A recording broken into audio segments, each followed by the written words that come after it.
শিলচর শহরের জল সংকট নিয়ে সরব তৃণমূল যুব কংগ্রেস।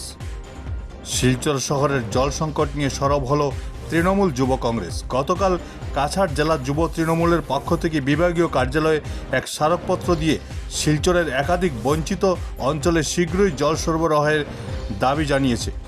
স্মারকপত্রে তারা বলেন, Malugram road, Itkhola, Rangpur, Janiganj works road, Bilpar এবং পাবলিক স্কুল রোড এলাকায় এখন পর্যন্ত অমৃত প্রকল্পের কাজ শুরু হয়নি। শীঘ্রই এই এলাকাগুলোতে কাজ শুরু না হলে বৃহত্তর আন্দোলনের হুঁশিয়ারি দিয়েছেন তারা।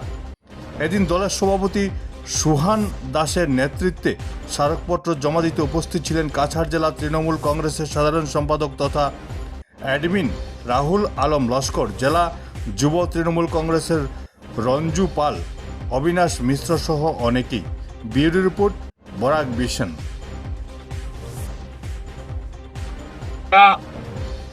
বিশেষ করে কিছুদিন থেকে লক্ষ্য করতেছি যে ইটখোলা, মালুগ্রাম, জানিগঞ্জ, রংপুর, ওয়াটারওয়ার্কস রোড, বিলপার এবং পাবলিক স্কুল রোড বিশেষ অঞ্চল, আরো অঞ্চলও দেখা গেছে যে কিছুদিন থেকে আমরা বিশুদ্ধ পানীয় জলের যে ব্যবস্থাটা আছে সেই জল নিয়ে করে জনসাধারণের মধ্যে অনেক কমপ্লেন। জলের দুর্গন্ধ, জলের কালার, ডিসকালার জল, যেটা সত্যিকারের খাওয়ার বা ডেইলি ঘরের কাজের জন্য উপযোগী নয়। তাই আমরা আজ এসে এই ব্যাপার নিয়ে অমৃতের এক্সিকিউটিভ ইঞ্জিনিয়ারদের সাথে দেখা করেছি এবং ওনাকে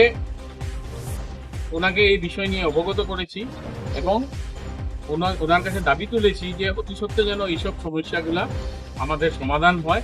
এবং ওনার কাছ থেকে জানতে পেরেছি যে ভারত সরকারের অমৃত যে স্কিম, এই স্কিমে নতুনভাবে কানেকশনস এবং জলের সুব্যবস্থা করে দেওয়া হচ্ছে, কিন্তু এই অঞ্চলগুলা যেগুলা অঞ্চল আমরা নাম নিয়েছি সেই অঞ্চলগুলা ওই জন্য অন্তর্ভুক্ত নয়। তাই আমরা ওনাদের কাছে একটি দাবি তুলে রেখেছি যে আমাদের যে কোনো স্কিমে হোক, যেভাবেই হোক, অমৃত স্কিম হোক বা অন্যভাবেই হোক, আমাদের জনসাধারণকে ভালো বিশুদ্ধ পানীয় জল দেওয়ার ব্যবস্থাটা করার দায়িত্ব সরকারের এবং সেই বিশুদ্ধ পানীয় জল উপলব্ধ করার জন্য আমরা ওনাদের কাছে দাবি তুলে আনি।